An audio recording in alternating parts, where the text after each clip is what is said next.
Animé par André Perrin, directeur du Conservatoire de Nice et musicologue, des conférences de présentation sont désormais organisées par l'Orchestre Philharmonique de Monte-Carlo avant certains de ses concerts. Dimanche 6 janvier 2013, cette conférence fut particulièrement appréciée par un public peu habitué à une programmation réunissant dans un même concert Spasov, Enesco, Bartók et Kodály. Programme complètement original.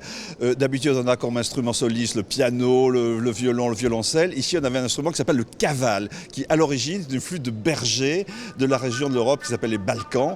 Et il a fallu qu'un musicien qui s'appelle Théodosie Spasov, il y a une vingtaine d'années, décide que cet instrument rudimentaire qui est creusé dans une branche de cerisier ou d'arbre fruitier devienne un instrument de concert. Et alors Théodosie Spasov est devenu un virtuose qui a été invité un petit peu partout dans le monde. Et c'est la première fois qu'on l'accueille ici sur la Côte d'Azur et en principauté de Monaco, alors qu'il a ébloui vraiment les grandes scènes du monde.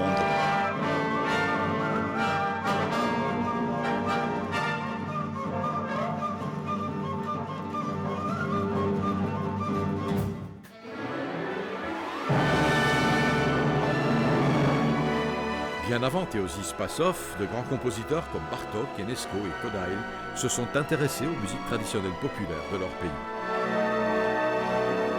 Il y a une volonté, on ne sait pas pourquoi, mais ces compositeurs, en particulier Bartók et Kodály, ont décidé au début du XXe siècle de lancer une science qu'ils appelaient l'ethnomusicologie. Ça n'existait pas auparavant. L'ethnomusicologie, c'est la recherche des chants anciens, des danses anciennes, des mélodies anciennes qui remontent du fond des siècles et qui ont été transmises par transmission orale dans les vallées, dans les montagnes, dans les villages et les campagnes.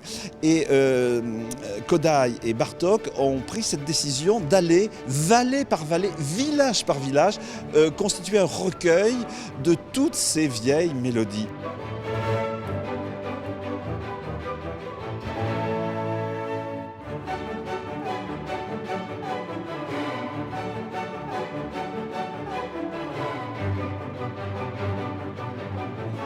Enregistré par Tim Holdan et Sylvain Denis pour l'Union européenne de radio-télévision dans le cadre de la saison Euroradio 2012-2013 et de sa série thématique intitulée Influence folklorique sur la musique classique, ce concert de l'Orchestre Philharmonique de Monte-Carlo sera diffusé le lundi 14 janvier dans 13 pays d'Europe. Ce sera une fois de plus l'occasion pour l'Orchestre Philharmonique de Monte-Carlo de prouver hors des frontières de Monaco son excellence artistique.